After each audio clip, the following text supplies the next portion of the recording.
प्रकरण होतं, तुम्ही जाणार होते. आता प्रकरण मिटलंय, गावकऱ्यांनी स्थानिक पातळीवर हा विषय संपवलाय. काय पुढची भूमिका असेल?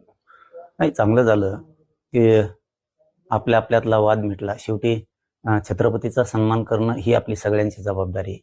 छत्रपतींना आपल्या सगळ्या समाजाला एकत्र ठेवलंय आणि त्याच विचारानं आपण सुद्धा पुढे जाणं खूप गरजेचं आहे.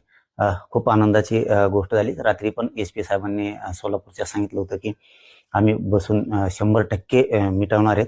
म्हणूनच मग आम्हाला जाहीरपणानं आपला दौरा टाकता आला नाही.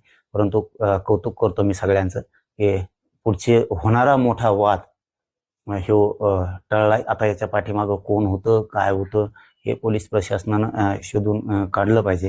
परंतु खूप चांगलं झालं की हा वाद मिटलाय. दोन्ही बांधव धनगर आणि मराठा गुन्ह्या गोविंदांनी गावात नांदतील. रांदे बाबांचाही मला काल फोन होता की तुम्हाला यावंच लागतंय. ते धर्मगुरू आहेत धनगर समाजाचे, आणि मराठा समाजाचा फोन होता की तुम्हाला यावंच लागणार आहे. आपण बसून तोडगा काढू. मी त्याच वेळेस बाबाजींना, म्हणजे फरांदे बाबाजी आहेत, त्यांना शब्द दिला होता की शांततेत बसून वाद 100% मिटला जाईल. वाद कुठेही होणार नाही. ते काय आता असते 4-2 असते, ते हुल्लडबाजी करतात, इकडचे 4-2 तिकडचे 4-2. म्हणून एवढा मोठा प्रेमानं वागणारा राज्यात समाज मराठा आणि धनगर यांच्यात वाद निर्माण होऊ द्यायचा नाही, या भूमिकेत मी 4 दिवसापासून सलग होतो. आणि ते खूप चांगलं झालं की तो वाद मिटला. पण ते लक्ष्मण हाके, म्हणजे हा वाद आधीच मिटला असता, गावाचा विषय होता. ते तिथं जाऊन आंदोलन करत होते, काल पोलिसांच्या अंगावर गेले. त्याचं सोडून विचारा काय जाऊन तिकडे.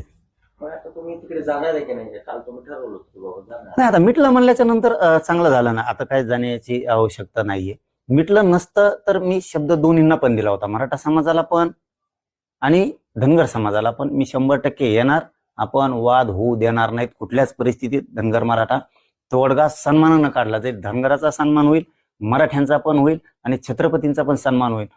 हे सगळ्या तिथलं देवस्थान आहे खेलोबांचं, या सगळ्या देवस्थानांचा सुद्धा सन्मान करून योग्य तोडगा काढणार आणि हे शांततेत मिटणार, हे त्याच दिवशी मी कालच सांगितलं होतं. त्यामुळे ते मिटलं. आता खूप चांगलं झालं.